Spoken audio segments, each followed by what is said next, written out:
திரு புகழேந்தி, இப்போ election Commission of India 4 தரப்பு வந்து நோட்டீஸ் அனுப்பி வர சொல்லி இருக்கிறாங்க.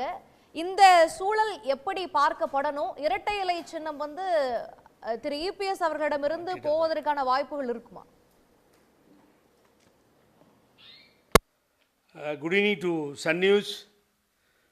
அபிநயா, இது நான் கொஞ்சம் லேட் ஆகிடுச்சு, பட் கேட்டுக்கிட்டே இருக்கேன். 2/2017, that is led by Madhusudanan group entitled to use the symbol and party name அப்படின்னு வந்துச்சு. அந்த அந்த ஜட்ஜ்மெண்ட் கொடுத்தது தேர்தல் ஆணையம். 3 பேர் உட்காந்து 3 ஆணையரை உட்காந்து முடிவு பண்ணி கொடுத்தாங்க. அதில் வந்து என்னென்னு கேட்டிங்கன்னா, மிஸ்டர் ஓபிஎஸ் அண்ணன், அதுக்கு பின்னாடி பார்த்தீங்கன்னா அதில் வந்து மதுசூதனன் இப்போ இல்லை அவர். அதுக்கு அடுத்தது யார்? மிஸ்டர் செம்மலை. இந்த 3 பேருக்கும் வழங்கப்பட்ட தீர்ப்பு நீங்கள் ரெட்டலை எடுத்துக்கோங்கன்னு. இது எகென்ஸ்ட் டிடிவி தினகரன். அதில் நானும் ஒரு இன்டர்வியூனர், அது தீபா அவர்களும் அதில் இன்டர்வியூனராக இருந்தாங்க, ஒரு 2-3 பேர். பட் அப்போ கொடுக்கப்பட்ட இந்த இரட்டை இலை சின்னம் அதுக்கு பின்னாடி என்னாச்சுன்னு கேட்டிங்கன்னா பல மாறுதல்கள் ஆச்சு. அதாவது நீங்கள் இவ்வளோ நேரம் டிஸ்கஸ் பண்ண மாதிரி 2 பேர் சேர்ந்து 2 ஓட்டு போட்டு ஒருத்தர் 2 பேருக்கு ஓட்டு போட்டு தேர்ந்தெடுக்கிறது, பைலா மாற்றுறது, இப்படிப்பட்ட நிகழ்வுகள் எல்லாம் நடக்கும் பொழுது தொடர்ந்து இந்த புகாரை கொடுத்துருக்கோம் நம்ம. நான் என்ன சொல்கிறேன், எல்லா உரிமையும் எனக்கு இருக்குது, பொதுக்குழுவும் இருக்குது, செயற்குழுவும் இருக்குது, நான் தான் தேர்ந்தெடுத்தேன், அதனால் நான் ஒத்துக்க மாட்டேன் அப்படின்னு சொல்லி நீங்கள் சொன்னால், அப்போ நான் வர முடியாதுன்னு சொல்லுங்களேன். தேர்தல் ஆணையத்தில் வரமாட்டேன், என்னை பொதுக்குழுவும் செயற்குழுவும் தேர்ந்தெடுத்து முடிஞ்சிருச்சு அப்படின்னு சொல்ல பதில் சொல்ல முடியாது. ஏன்னு கேட்டிங்கன்னா, நல்லா இந்த பாயிண்ட் வந்து very important point through the Sun News. Still that is a dispute file. ஏடிஎம்கேனுடைய விவகாரங்கள் டிஸ்பியூட் ஃபைலில் தான் இருக்குது. அண்டர் ஓபிஎஸ் அவர்கள் இன்னும் ஒருங்கிணைப்பாளராக தான் இருக்கார். சமீப காலத்தில் கோர்ட்டில் போய் நான் வந்து போட்டது தவறு, நான் வந்து ஜாயின்ட் கோஆர்டினேட்டர் தான் திருத்தி கொடுத்தது மிஸ்டர் எடப்பாடி பழனிசாமி. நீங்கள் 1000 கட்சி தேர்ந்தெடுத்ததா, அவர் தான் தலைவர், அவர் தான் பொதுச் செயலாளர் எல்லாம் சொல்லிக்கலாம். ஆனால் தேர்தல் ஆணையம் இதுவரை அங்கீகரிக்கப்படவில்லை என்பதால் தான் திரு சூரியமூர்த்தி வழக்கில், அந்த வழக்கில் வந்து என்னாச்சுன்னு கேட்டீங்கன்னா, இப்போ கூட்டு விசாரிக்க சூரியமூர்த்தி ஏற்கனவே கொடுத்த மனுவுக்கு பதில் தரவில்லை அப்படின்னு அவர் கேட்கிறாரு. அதற்கு பதில் தருவதற்காக நீதிமன்றம் இந்த உத்தரவு சொல்றாங்க. அப்ப திரு ஓபிஎஸ் தரப்பு அவர்கள் வழக்கறிஞர் எங்களுக்கும் வந்து பதில் சொல்லணும்னு கேட்கிறப்ப அதை இணைச்சு தேர்தல் ஆணையம் வந்து 4 பதில் சொல்லுங்க அப்படின்னு சொல்றாங்க. இது ஒரு பெரிய மாற்றத்தை எல்லாம் ஏற்படுத்தாது அப்படின்றாங்க. அதுவும் இல்லாம திரு சூரியமூர்த்தி அவர்கள் வந்து அதிமுக உறுப்பினரே இல்ல. அப்படி இருக்கும்போது இதெல்லாம் ஒரு பெரிய இம்பாக்ட் கொடுத்துறாது. ஏற்கனவே எலெக்ஷன் கமிஷன் அனுமதிச்சுதானே சின்னத்தோட நாடாளுமன்ற தேர்தலை சந்திச்சாங்க. என்ன பெரிய மாற்றத்தை ஏற்படுத்திடும்ன்றாங்க. ஏற்கனவே டெல்லி ஹைகோர்ட்டில் இதை வந்து சொன்னாங்க, புகழேந்தி நீக்கப்பட்டவர், பார்ட்டி மெம்பரே இல்லைன்னு சொல்லி. அந்த ஆர்டர் ஸ்டில் பெண்டிங் இருக்குது. அது மேலே எலெக்ஷன் கமிஷன் ஆக்ஷன் எடுக்கலை. இப்போ பெஞ்சிலிருந்து போன உடனே எலெக்ஷன் கமிஷன் எல்லாத்தையும் வாங்கன்னு கூப்பிடுது. ஆகவே ஏடிஎம்கே மெம்பராக இருந்து கம்ப்ளைண்ட் கொடுக்க வேண்டிய அவசியமே இல்லை. Citizen of India is enough to file the complaint before the Election Commission of India. என்னோட representation, so many representation pending before the Election Commission of India. அப்பொழுதெல்லாம் இதே மாதிரி எலெக்ஷன் கமிஷன் ஒவ்வொருத்தையும் கூப்பிட்டு கேட்டுட்டு இருந்தா ஒரு கட்சி எப்படி செயல்படும், ஒரு கட்சியினுடைய தலைமை எப்படி நிலைத்தன்மையோட இருக்கும் அப்படிங்கிற ஒரு கேள்வி ஒரு பக்கம். இன்னொன்னு, நீங்க சொன்ன மாதிரி இவ்வளவு நாளா கூப்பிட்டு கேட்கப்படல. இபிஎஸ் அவர்களுக்கு தான் அந்த சின்னம் கொடுக்கப்பட்டு அவர் வந்து தேர்தலை சந்திச்சிருக்கிறாரு. நீதிமன்றத்திலையும் வந்து ஓபிஎஸ் அவர்கள் கட்சி பேரையோ எதையோ பயன்படுத்தக்கூடாதுங்கிற ஒரு தீர்ப்பும் வந்து சொல்லப்பட்டிருக்குது. அப்படி இருக்கும்போது இப்ப மறுபடியும் இது போல ஒரு தீர்ப்பும் டைரக்ஷன்ஸும் வருதுன்னா அதுக்கு பின்னாடி ஒரு அரசியல் கணக்கு இருக்கா? அபிநயா, நீங்க சொன்னது ரொம்ப கரெக்ட். திரு ஓபிஎஸ் அவர்கள் உபயோகப்படுத்தக்கூடாது, இதையெல்லாம் ரெட்டை இலைய, கொடிய, இதெல்லாம் சின்னத்தை யூஸ் பண்ணக்கூடாதுன்னு சொல்லி ஒரு சிங்கிள் பெஞ்சிங் ஜட்ஜ்மெண்ட்டை கொடுத்தது. எடப்பாடி பழனிசாமி யூஸ் பண்ணிக்கோன்னு கொடுத்ததா? நீங்கள் யூஸ் பண்ணக்கூடாதுன்னு ஓபிஎஸ்க்கு சொன்னீங்க, இபிஎஸ்க்கு யூஸ் பண்ணிக்கோங்கன்னு சொல்லிடுச்சா கோர்ட்டு?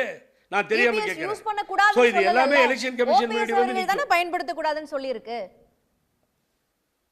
ஆமாங்க, அப்ப ஓபிஎஸ் பயன்படுத்தக்கூடாதுன்னு சொன்னப்போ இதே கோர்ட் இபிஎஸ் பயன்படுத்தலாம்னு சொல்லியிருக்கலாமே. அதுல டைரக்ஷனே இல்லையே எலெக்ஷன் கமிஷனுக்கு. Between that civil disputes where is pending. 2 பேருக்கு பெண்டிங் சிவில் டிஸ்பியூட், ஒன்று ஓபிஎஸ் வெர்சஸ் இபிஎஸ் அப்படின்னு போகிறப்போ இதுதான் பெண்டிங்காக இருக்குது. ஆகவே சிவில் டிஸ்பியூட் பெண்டிங் அது முடிகிற வரைக்கும் எதையும் செய்யக்கூடாது, அதை தான் செய்யணும்னு சொல்லி எங்கள் சுப்ரீம் கோர்ட்லேருந்து உச்சநீதிமன்றத்திலேருந்து ஏற்கனவே ஆர்டர் போட்டாங்க, அங்கே போய் பார்த்துக்கோங்க அப்படின்னு சொல்லி. இதுக்கு நடுவில் கட்சி செயற்குழு பொதுக்குழு கூடி என்ன வேணாலும் பண்ணட்டும், அதை ஏற்றுக்க வேண்டியது. சப்போஸ் நான் இப்படியே பேசுகிறேன், இப்போது அலி கேஸ் படி, ஊபி அலி கேஸ் படி நீங்கள் வந்து மெஜாரிட்டியை பார்த்து முடிவெடுத்தா லெட் பை மதுசூதனன் குரூப் மாதிரி முடிவெடுக்க வேண்டியிருக்கும். ஆனால் மெஜாரிட்டி இல்லாமல் டெக்னிக்கல் ப்ராப்ளம் போச்சுன்னு வச்சுக்கோங்க, இந்த கேஸ் முடிகிற வரைக்கும் ஒன்றும் பண்ணக்கூடாது. சுப்ரீம் கோர்ட் இதை தான் சொல்லியிருக்கு, மகேஸ்வரி கொடுத்த ஜட்ஜ்மெண்ட்டில் சொல்லியிருக்கு, தினேஷ் மகேஸ்வரி கொடுத்ததில். ஆகவே டிஸ்பியூட் ஃபைலில் இருக்குது. இப்படிலாம் பிரச்சனைகள் இருந்துச்சுன்னா அது எலெக்ஷன் கமிஷன் தான் உட்காந்து ரெண்டு பக்கமும் கேட்டு, இன்னும் வேறு யார் பார்ட்டிங்க வராங்களோ எல்லாத்தையும் கேட்டு தான் முடிவு பண்ண முடியுமே தவிர, நீங்கள் இவருக்கு சாதகமாக போகும் அவருக்கு சாதகமாக போகும் அப்படின்னு நம்ம சொல்லவே முடியாது. அதுக்கு தான் நேராக கூப்பிடுறாங்க. அங்கே கூப்பிடாதுக்கு முன்னாடி எங்களுக்கு தான் சொந்தம்னா எடுத்துக்கிறாங்கல்ல. மராட்டியத்தில் என்ன நடந்துச்சு? கட்சிக்கு வந்து யார் அதிக எம்எல்ஏக்களை உறுப்பினர்களை பொதுக்குழு உறுப்பினர்களா வச்சிருந்தாங்களோ அவங்களுக்கு தானே சின்னம் போச்சு. அந்த சினாரியோ இங்க அப்ளை ஆகாதா? அது ஆல்ரெடி அதுதான ஃபங்க்ஷனிங்ல இருக்கு. அப்படி ஆகாதுன்னா அப்ப அதுக்கு பின்னாடி பாஜகவினுடைய அழுத்தம் இருக்கும், ஏதோ ஒரு அரசியல் இருக்கு அப்படின்றாங்க. இல்லை, நான் இப்போ அரசியல் பின்னாடி என்ன பிஹைண்ட் த ஸ்க்ரீன் அதுக்கு போகவே இல்லை அபிநயா. நான் சட்டத்தை மாத்திரமே உங்களுக்கு ஆரம்பத்திலிருந்து பேசிட்டு இருக்கேன். ஆகவே இப்போ ரெட்டைலை சின்னம் வந்து யாருக்கு போகுன்றது கொஸ்டின் மார்க். ஆனால் டிஸ்பியூட் ஃபைல் இருக்குன்னு சொன்னேன். எலெக்ஷன் கமிஷன் கேட்டு முடிவு பண்ணோம், மெஜாரிட்டி ஆஃப் த பீப்புள் அப்படின்னு அலி கேஸை எடுத்து முடிவு பண்ணால் அது பழனிசாமிக்கு போகும். இல்லை டெக்னிக்கல் ப்ராப்ளம் இருக்குது, இதில் சிவில் கோர்ட் பெண்டிங் இருக்குது, அந்த சிவில் கோர்ட் ஜட்ஜ்மெண்ட் வந்த பின்னாடி தான் உச்சநீதிமன்ற உத்தரவுப்படி இது முடிவாகும்னு சொல்லி சொன்னால் இது தேர்தல் முடிவு வரைக்கும் ஆகாது. உதாரணமாக போன சட்டமன்ற உறுப்பினரில் ஏ ஃபார்ம் பி ஃபார்ம் யார் சைன் பண்ணாங்க? அண்டர் ஓபிஎஸும் எடப்பாடி பழனிசாமியும் சைன் பண்ணாங்க. அப்போது ஓபிஎஸ் கையில் இருந்தது ஆத்தரைஸ் பண்ணி கொடுத்ததே ஓபிஎஸ் தான், அந்த அதிகாரத்தை கொடுத்ததே ஓபிஎஸ் தான். இவருக்கு கொடுத்தாரு, எடப்பாடி பழனிசாமிக்கு இம்ப்ளீடட் பண்ணி உள்ளே கொடுக்குறார். அப்புறம் இவர் சைன் பண்ணார். ஆனால் நாடாளுமன்ற தேர்தல் வரும்பொழுது இப்பயும் நான் பதிவு பண்ண விரும்புகிறேன், ஒரு 10 பேரை தேர்தலில் நிற்க வச்சு under OPS A form B ஃபார்மில் சைன் பண்ணி கொடுத்திருந்தால் அங்கே ஃப்ரீ செய்யிருக்கும் ரெட்டையில் பெரிய பிரச்சனை. ஏற்கனவே டெல்லி ஹைகோர்ட்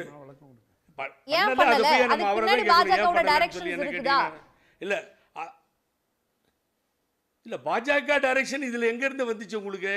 பிஜேபி நாளைக்கு டெக்னிக்கல் ப்ராப்ளம் சிவில் இல்லைங்க. இப்போ அபிநயா நாளைக்கு இது வந்து சிவில் டிஸ்பியூட் கட்சி தனக்கு வேணும் அப்படிங்கறதுல தான் அவர் நிலைப்பாட்டோட இருக்கிறாருன்னா என்ன ஆயிருந்தாலும் எல்லா தொகுதிகள்லயும் வேட்பாளரை நிறுத்தி நீங்க சொன்ன மாதிரி அதே ஏ ஃபார்ம் பி ஃபார்ம்ல சைன் பண்ணி கண்டெஸ்ட் பண்ணி போட்டியா நின்னு இருந்திருக்கலாம். ஆனா அவர் சுயேட்சையா போய் ஏடிஎம்கே சின்னத்துக்கு எதிரா நிக்கிறாரு. எதிரா நிக்கிறதுங்கிறது உருவாக்கப்பட்ட ஒண்ணு. அவரை வந்து எதிரா நிக்கிறவரை எதிரா நிக்க கூடாதுன்னு முடிவு பண்ணியிருந்தா பழனிசாமி கூட்டு காம்ப்ரமைஸ் பண்ணிருக்கலாமே. அப்ப எதிரா நின்றவர் வாங்கின வாக்குகளும் அதை எதிர்த்து நின்ன டெபாசிட் போயிருக்க இரட்டைலைக்கு, அதுக்கு என்ன பண்ணுவீங்க? ஒரு தொகுதியை வச்சு நம்ம இப்படி பேசினா அப்படி ஆயிடும், அப்படி பேசினா இப்படி ஆயிடும். டெஃபினட்டா ஒண்ணு சொல்றேன் கேளுங்க, இது எலெக்ஷன் கமிஷன் கேட்கும், முடிவெடுக்கும். எலெக்ஷன் கமிஷன் அத்தாரிட்டி இப்போ பெண்டிங்கில் இருக்கிறது பூரா விசாரிக்கும். so many representation pending before the election commission of India. அங்கே போய் ஏமாத்தலாம் முடியாது. இங்கே வேணா நான் பொதுக்குழு கூட்டிக்கிறேன், செயற்குழு கூட்டிக்கிறேன், நான் என்ன வேணா பண்ணுவேன், ரெட்டையில என்னது தான் கட்சி என்னது தான் சொல்லிக்கலாம். அதை வந்து டிஸ்பியூட் ஃபைலில் இருக்க எலெக்ஷன் கமிஷன் முன்னாடி போய் சொல்ல முடியாது. அங்கே போய் எல்லாத்தையும் விவரிச்சு சொல்லி ஆகணும், ஆர்கியூ பண்ணி ஆகணும். முடக்கப்படுறதுக்கான வாய்ப்புகள் இருக்கு அப்படின்றீங்க. சின்னம் okay, I got your point. Thiru Thaniyarasu, உங்களுடைய இறுதி பார்வை. சின்னம் முடக்க no no no no no no this court the court is higher than the இது என்ன எலெக்ஷன் கமிஷன்ல இருந்து உச்சநீதிமன்றம் சிவில் டிஸ்பியூட் வரைக்கும் எதுவும் பண்ணாதுன்னு சொன்ன பின்னாடி அதை தான் கேட்கும் எங்க இது எலெக்ஷன் கமிஷன். ஆகவே நிச்சயமா அந்த சிவில் டிஸ்பியூட் ஜட்ஜ்மெண்ட் வர வரைக்கும் ஒன்றும் பண்ண முடியாது. அதுக்கு முன்னாடியே சிவில் டிஸ்பியூட் முடியலைன்னா சின்ன முடக்கப்படும். உடனுக்குடன் செய்திகளை தெரிந்து கொள்ள சன் நியூஸ் பெல் ஐகானை கிளிக் பண்ணுங்க.